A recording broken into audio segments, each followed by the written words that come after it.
Hi, it's Charlie from Urban Writers Retreat, and I just wanted to talk briefly about something that really gets in the way for a lot of writers, and that is guilt. Now, I've got a couple of examples here of things that people have told me really hold them back from writing. There's one who says that she feels guilty that I'm wasting my time and mine and my husband's money on something that will never be commercially acceptable. I ought to be doing something else. Another said, there's always something else to do, like housework or looking after the children. Somebody else says, I constantly feel like I should be doing work that brings in money. So this should and ought question is something that is a real problem for writers, for a lot of us actually, and I don't think that it should be. So I have a couple of questions for me, for all of us. So let's start with, why is writing a waste of time? And I think that part of the problem is that we see writing as something that should lead to something, that it should lead to publication. But of course the reality is that the majority of us are going to end up writing for pleasure rather than actually making a lot of money from it. And you've got to be writing for enjoyment in order to get better. You've got to be writing for pleasure before you can even think about writing for money. So maybe we're looking at it the wrong way. Maybe we should see it as an interest, albeit one that a lot of us take quite seriously.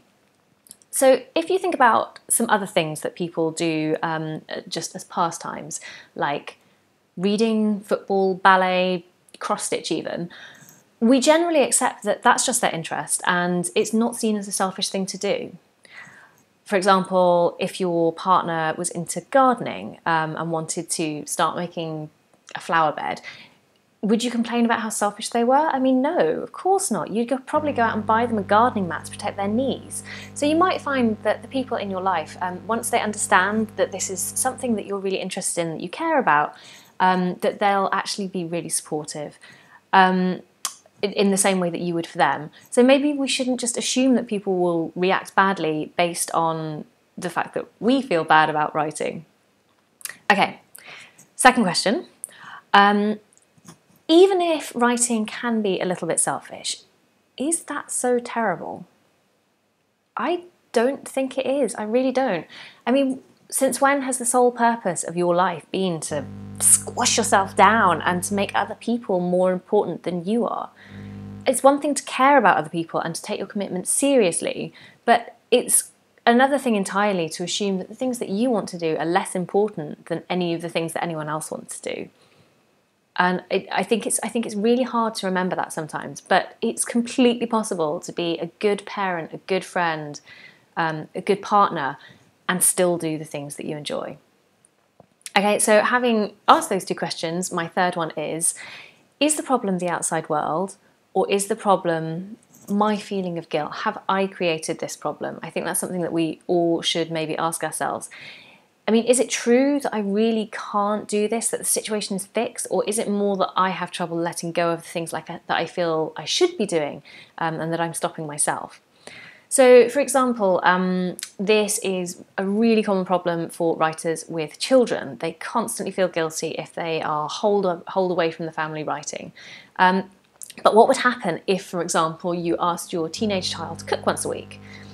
I mean, is the result of that going to be firing death and flaming meteors flying from the sky? I mean, really, that's not going to happen. The most likely outcome of that is that maybe you'd eat a lot more pizza, you know, or perhaps your whole family would whinge about it for a month solid before your child got so bored that they asked you to teach them how to cook a couple of things.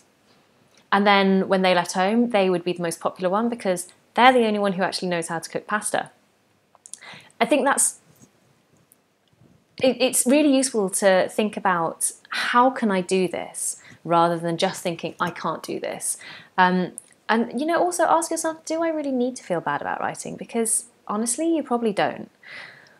And not only will you probably be a nicer person to be around when you're happy and fulfilled, but you need to remember that you have to live your life and you have to do the things that you want to do because no one else is going to do them for you.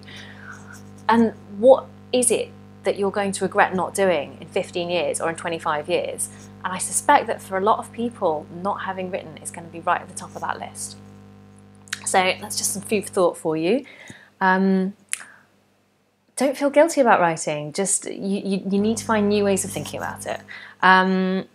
So my focus is generally on the motivational side of writing. It's on procrastination, building habits, all that good stuff that kind of helps you actually get it done. So if you'd like to hear more from me, then hop on over to urbanwritersretreat.co.uk and sign up for the newsletter. Okay, bye for now.